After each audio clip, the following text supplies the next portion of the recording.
Hello and welcome to my channel students, good morning. आज हम crystal shell सिद्धांत के अनुप्रयोग के बारे में चर्चा करेंगे। क्रिस्टल शेल सिद्धांत संकुलों की ज्यामिति, उनके चुंबकीय गुणधर्म, स्पेक्ट्रम, रंग, एमएल बंध की प्रकृति, स्थायित्व आदि सभी गुणों को समझाने में सफल रहा है। चुंबकीय गुणधर्मों के बारे में पहले ही हम विस्तार से चर्चा कर चुके हैं। आज हम इसके कुछ दूसरे महत्वपूर्ण गुणों के बारे में चर्चा करते हैं, जिसमें पहला है इसका एब्जॉर्प्शन स्पेक्ट्रम।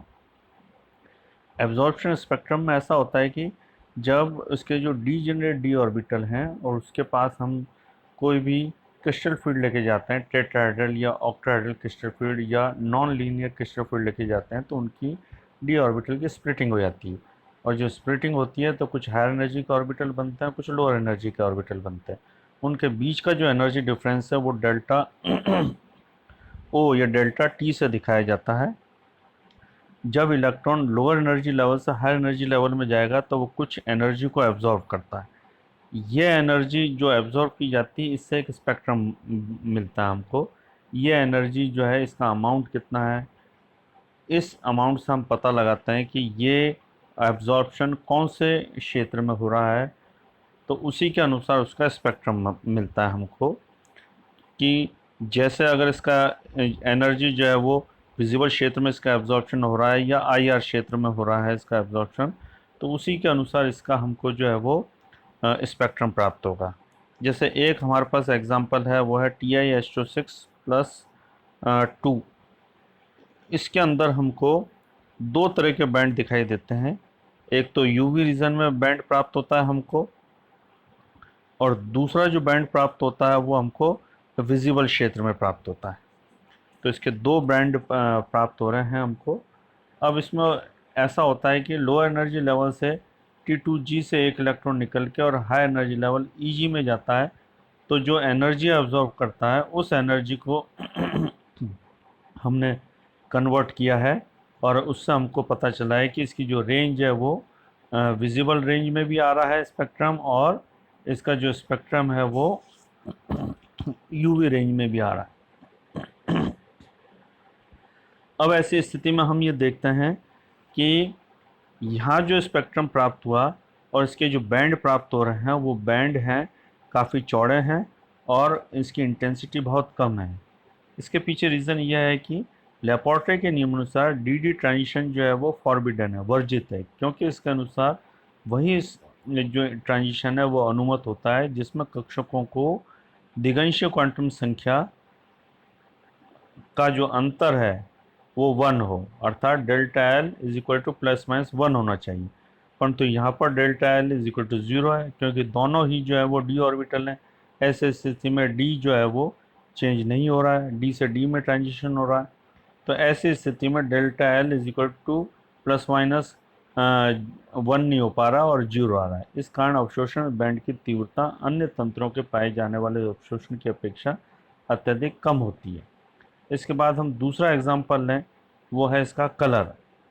जब इस पर हम नॉन लीनियर क्रिस्टल फील्ड लगाते हैं तो इसकी स्प्लिटिंग होती है डी ऑर्बिटल की, और कुछ लोअर एनर्जी लेवल के, कुछ हायर एनर्जी लेवल के ऑर्बिटल बनते हैं। इलेक्ट्रॉन लोअर एनर्जी लेवल से जब हायर एनर्जी लेवल में जाएगा तो कुछ एनर्जी को एब्जॉर्ब करता है। इस एनर्जी को हम देखते हैं, अगर ये एनर्जी 400 नैनोमीटर से 800 नैनोमीटर अर्थात विजिबल रेंज की होती है तो वो हमको कलरफुल दिखाई देगा, और अगर वो 400 नैनोमीटर से कम या 800 नैनोमीटर से ज़्यादा होगी तो वो हमको कलरलेस दिखाई देगा। इसी क्रम में एक है अपने पास Ti-SO6+3। इसके अंदर डी में एक इलेक्ट्रॉन है, और एक इलेक्ट्रॉन होने के कारण ये लोअर एनर्जी लेवल से जब हाई एनर्जी लेवल में ये इलेक्ट्रॉन जाता है तो 5000 एंगस्ट्रॉम का ये प्रकाश को अवशोषित करता है। 5000 एंगस्ट्रॉम का जब प्रकाश का अवशोषित करता है तो ये 5000 एंगस्ट्रॉम का प्रकाश है वो पीला हरा येलो ग्रीन लाइट जो है उसको एब्जॉर्ब करता है। जब इस लाइट को जब ये एब्जॉर्ब करता है तो इसका जो दूसरा कलर है वो दिखाई देगा। वो इसका जो दूसरा कलर है वो है वॉयलेट। तो ये जो है वो वॉयलेट कलर का दिखाई देता है।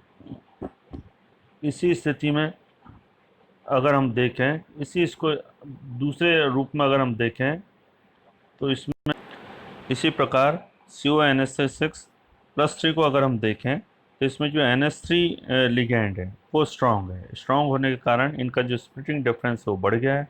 स्प्लिटिंग डिफरेंस बढ़ने से एनर्जी इंक्रीज हो गई है।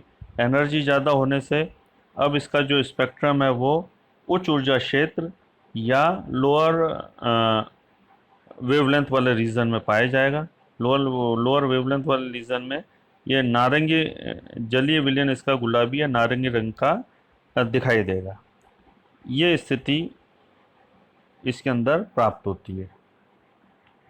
इसी प्रकार एक और हमारे पास एग्जांपल है, वो है कॉपर सल्फेट। कॉपर सल्फेट में कॉपर के साथ H2O लगा हुआ है। H2O जो है वो वीक लिगेंड होने के कारण इसका जो सल्फेट आयन में कृष्ण क्षेत्र जो है वो बहुत दुर्बल होता है।